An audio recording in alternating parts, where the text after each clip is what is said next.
जीवन में एक बार ऐसा दौर आया जब मैं बैंकरप्ट हो गया, दिवालिया हो गया। मेरी बनाई हुई कंपनी घाटे में चली गई, करोड़ों का कर्जा चढ़ गया, मेरा व्यक्तिगत बैंक बैलेंस जीरो यानी शून्य हो गया। कमाई के सब जरिए बंद थे और सरकार की तरफ से घर पर कुर्की के छापे लग गए। ये बात धीरूभाई को पता चली। बिना किसी से पूछे या जाने उन्होंने अपने छोटे बेटे और मेरे मित्र अनिल से कहा, इसका बुरा वक्त है, इसे कुछ पैसे दे दो। अनिल ने मुझे आकर ये बताया,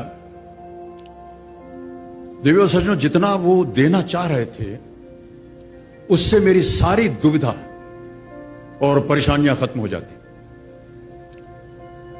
उनकी उदारता पर मैं भावुक हुआ, लेकिन मुझे लगा कि मैं उनकी उदारता को स्वीकार न कर पाऊंगा।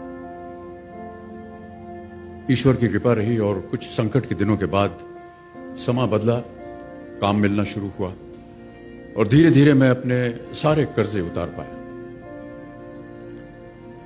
एक शाम धीरूभाई के निवास स्थान से इवेंट पर एक दावत के अवसर पर मुझे भी आमंत्रित किया गया।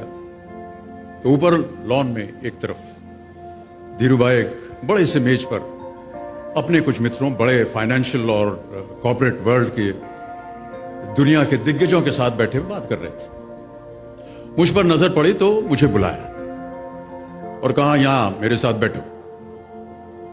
मुझे बड़ा अजीब लगा, मैंने क्षमा मांगी और कहा, मैं उधर अपने मित्रों के साथ बैठा हूं, वहीं ठीक हूं। उन्होंने जिद की और बैठा लिया मुझे। फिर अपनी उस दिग्गजों की महफिल में उन्होंने कहा, यह लड़का गिर गया था लेकिन अपने बल पर फिर खड़ा हो गया है, मैं इसकी इज्जत करता हूं।